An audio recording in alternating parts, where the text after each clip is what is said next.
else had an awesome 2015.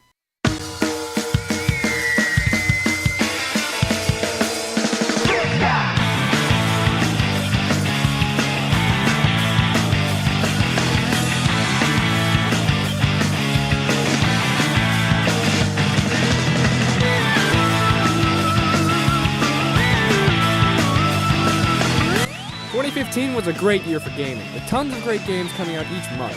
I myself got to experience a lot of new games thanks to a recent computer upgrade, and I can easily say that the results are fantastic. So today, I'm going to be counting down the top 10 games that I played in 2015. Now, before we get started, I'm going to be laying a few ground rules. First, the game does not have to have come out in 2015 so long as I played it for the first time this year. Second, I am keeping any remakes off the list to make it a little more interesting. And lastly, I can assure you, my list is going to be different from yours, and if you happen not to agree with my list, leave your own list in the comments below. And with all that said, let's get started.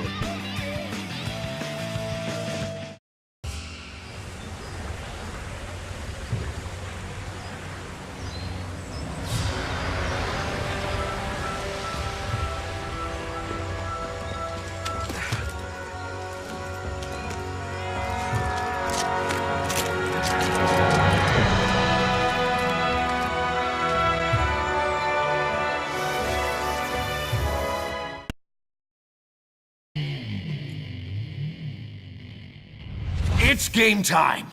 Oh, hell yes. After hearing so much praise for this game from the Countdown community, I finally managed to snag a copy for myself. Truth be told, I haven't gotten too far in the game, but from what I've seen, I have not been disappointed. For an early Wii game, the motion controls are pretty intuitive, and they even managed to use the Wiimote as a cell phone before the boss, which I thought was pretty cool. The bosses are great, the humor and over-the-top action is awesome, and the visuals give this game its own distinctive style. Travis Touchdown in particular is one of the best aspects of the game. He's a stereotypical otaku who's climbing the ranks of the United Assassins Association solely to get laid. That's hilarious, and while I have been spoiled rotten by what happens in the game from the Countdown community, I still look forward to playing through the rest of it.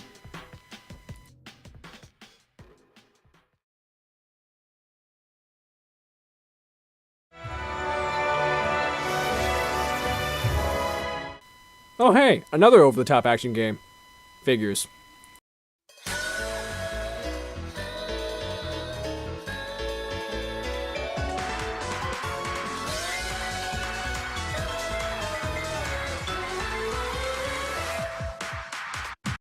Ever wanted to play as a scantily clad witch fighting misformed angelic figures in over-the-top bloody combat? No? Well, you clearly don't know how to have fun. Bayonetta is so ludicrously over-the-top about what it is that it comes off as more hilarious than offensive. Its combat feels a bit like Devil May Cry, but with a few twists, particularly the witch time system, where if you dodge right before getting hit, time slows down, allowing you to get in some easy damage. Also, this game is home to some of the most insane bosses I've ever seen, every one of them being a hideously disfigured form of a religious figure. And while you're busy contemplating what the devs were smoking, you realize how difficult the game is as well. You will die a lot, either due to the absurd amount of enemies you can face, the do-or-die quick-time events, or just plain stupidity. Either way, if you're looking for a challenge, then Bayonetta has got you covered. In more ways than one.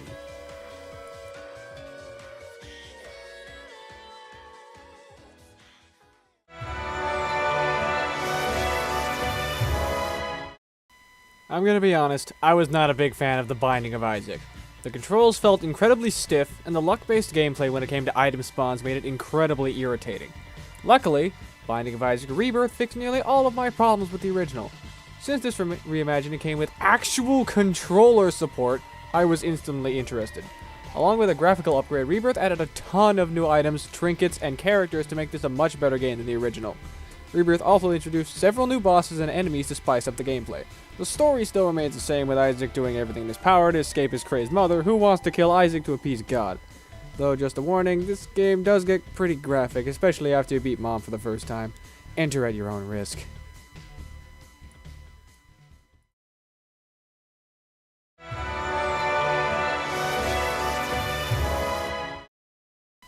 Bioshock!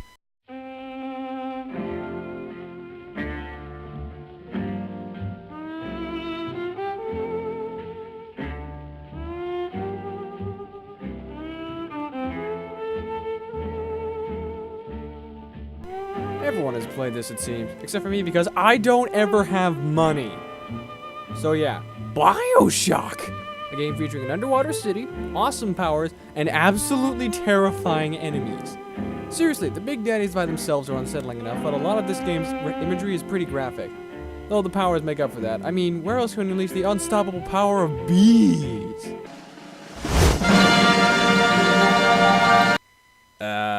Not those bees. And even without the bees, the game is still tons of fun to play, particularly with deciding whether or not to kill or save the little sisters. I haven't beaten it yet, but I look forward to finishing it.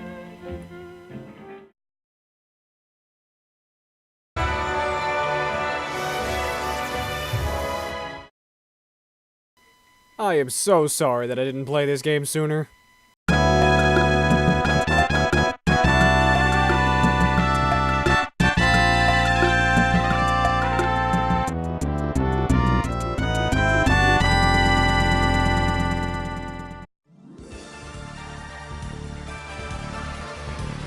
When Earthbound finally resurfaced on the Wii U Virtual Console, I was more than excited to finally try it out, but I didn't get the chance until early this year.